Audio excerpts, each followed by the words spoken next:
అనగనగా అడవిలో ఓ కప్ప హాయిగా జీవిస్తుంది. ఒక హంస దానికి పరిచయమైంది. కొద్ది రోజుల్లోనే అవి ప్రాణమిత్రులయ్యాయి. ఓ రోజు కప్ప కొలనులో తామరాకు పైన తేలుతూ హంస ఒడ్డును నిలబడి మాట్లాడుకుంటున్నాయి. ఈలోగా ఎట్నుంచి వచ్చాడో ఓ వేటగాడు హంస మీదకి హఠాత్తుగా వల విసిరాడు. వలకు చిక్కిన హంస విలవిలలాడింది. అది చూసి కప్పకు ఏం చెయ్యాలో తోచలేదు. వేటగాడా, దయచేసి తనను విడిచిపెట్టు అని ప్రాధేయపడింది. దీన్ని అమ్మితే బోలెడు డబ్బొస్తుంది, విడిచిపెట్టను అన్నాడు.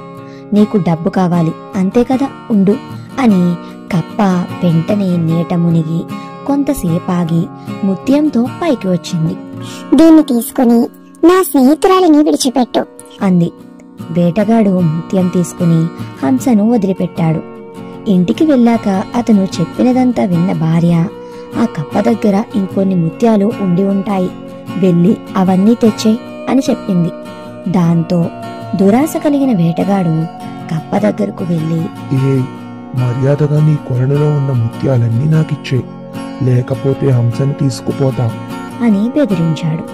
అది విన్న కప్ప, సరే, ఒకసారి నీ చేతిలో ఉన్న ముత్యం ఇస్తావా? అది చూసి అచ్చం అలాంటివే తీసుకొస్తాను అని వినయపూర్వకంగా అడిగింది. దాంతో వేటగాడు కప్పకు ముత్యం ఇచ్చాడు. కప్ప దాన్ని తీసుకుని పారిపోయింది. పోతూ పోతూ, నా స్నేహితురాలు ఎప్పుడో దాకుంది, నీకు మేం దొరకం, అత్యాశతో ఉన్నది కూడా పోగొట్టుకున్నావు, అనుభవించు అని అరిచింది నవ్వుతూ.